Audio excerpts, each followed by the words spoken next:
I'm Eli Wintersheet, and this is Lab 1 Charged Tapes.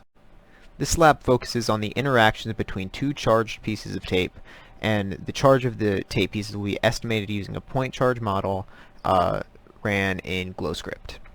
The formulas used for this lab are the gravitational force at Earth's surface, the electric field magnitude, and the electric force magnitude using the electric field.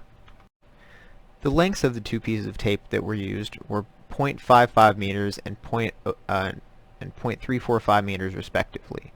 The mass of the hanging tape, which was the 0.55 meter tape, was 0.55 grams. The minimum distance required to make the hanging tape float was 0.04 meters or 4 centimeters. If you look at the left side of the screen, you'll see the GlowScript program that was used to calculate the charges between the two pieces of tape. At the top, we have our constant 1 over 4 pi epsilon naught, and then we have the two pieces of tape as point charges in space. We have our initial tape values, the masses. We have some calculations finding the gravitational force on the hanging tape, and then some temporary zero values right here that will be altered in our while loop. We also have the distance between tape 1 and tape 2 defined right here.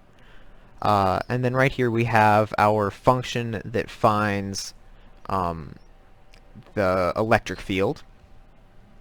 And then we have a while loop that says while the net force on the hanging tape is close to zero, or not close to zero, it should continue to run. But after it goes above zero, then it should stop. So when we run it, it takes a while to run because I have it increasing by a very small amount.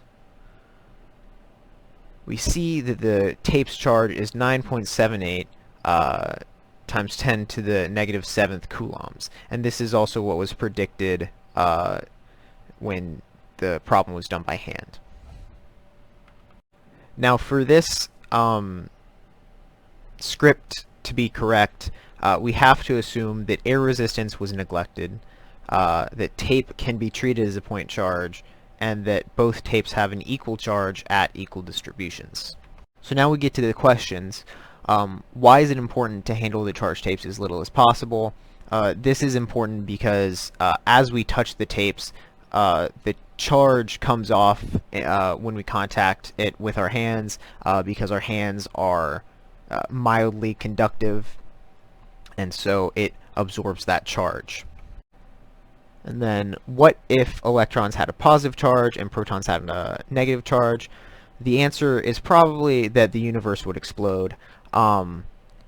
In our small-scale case, nothing would actually change. The tapes would still be